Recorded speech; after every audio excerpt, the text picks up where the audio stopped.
Audio Jungle.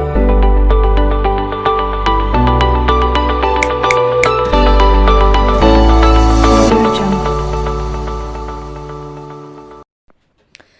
السلام عليكم ورحمة الله وبركاته. ازيكم عاملين ايه؟ يا رب تكونوا دايما بخير وصحة واحسن حال. معاكم شيمو، قناة شيمو افكارها. النهاردة ريفيو عن غسالة اللي هي الغسالة النص اوتوماتيك. هنتكلم عن طريقة تشغيلها ومميزاتها، ولو فيها عيوب ايه هي العيوب وازاي نتفاداها، او هل ليها حلول ولا لأ. كل ده في الفيديو. تابع معايا الفيديو ويا ريت تنسيش اللايك، ولو اول مره تشرفيني في القناه اضغطي على الاشتراك وفعلي زر الجرس على الكل عشان يوصلك فيديوهاتي كلها اول باول في الاشعارات. وهنتكلم بقى عن الغساله النص اوتوماتيك. هل هي عملية ولا لأ؟ هي فيها مميزات كتيرة. دي الغسالة دي نوعها تورنيدو. فيها دي اللي هي تشغيل الغسالة في الغسيل العادي او الغسيل القوي. والزرار اللي على اليمين ده تصريف المية لما تيجي تخلصي في الغسالة وتبتدي بقى تفضل الغسالة من المية، بتضغطي بتعملي المؤشر على تصريف المية. ده اللي هو الخرطوم اللي بيزود المية اللي بيبقى في الحنفية.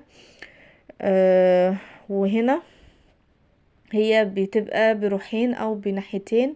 ناحية اللي على الشمال ديت للغسيل اللي هي المروحة اللي من تحت دي للغسيل، والناحية اللي على اليمين دي اللي هي اللي بيشطف، واللي في نفس الوقت ممكن اللي بيعصر او المجفف بتاع الغسالة. وده الخرطوم اللي هو المتوصل بالترمبة او اللي هي بضخ المية، اللي هو صرف المية. الناحية ديت هي ليها كليبس بتتعلق فيها هنا، وممكن بتركبيها في اللي هو اللي هي البلاعة اللي هي بتصرف المية على طول، ممكن تثبتيها فيها. دي المروحة. ما شاء الله جميلة جدا. في الاستخدام الغسيل القوي بتغسل الغسيل كويس. وهنا تحذير على ناحية المجفف ان ما ينفعش طبعا تفتحي المجفف وهي شغالة، عشان بتبقى سرعتها قوية جدا.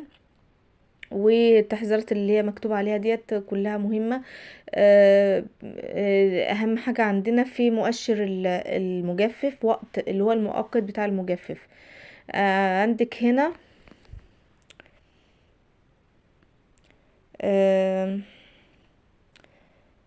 الغسالة بقى النص اوتوماتيك، اهم مميزاتها ان هي ما شاء الله بتغسل غسيلها قوي، وبتنظف الغسيل على حسب برضو استخدامك وكمية المسحوق اللي انت بتستخدميه. بتستخدم ليها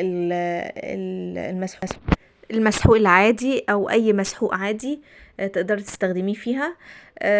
كمان من مميزاتها ان هي فعلا جميلة جدا في غسيل الابيض والفواتح.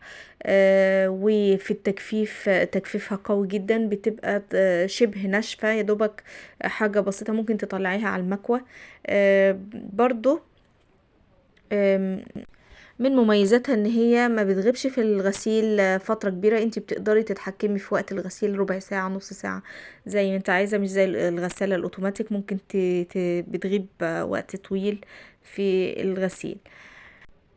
عيوبها بقى ان انت لازم بتتابعيها وبتشيلي وتحطي في الغسيل فيها، مش زي الغسالة الاوتوماتيك بتحطي الغسيل فيها وتنسيها. وكمان الغسالة الاوتوماتيك بتحطي فيها ممكن مفرش او كبرتاية كبيرة، او على حسب برضو حجم. واتمنى يكون الفيديو عجبكم، وشكرا والسلام عليكم.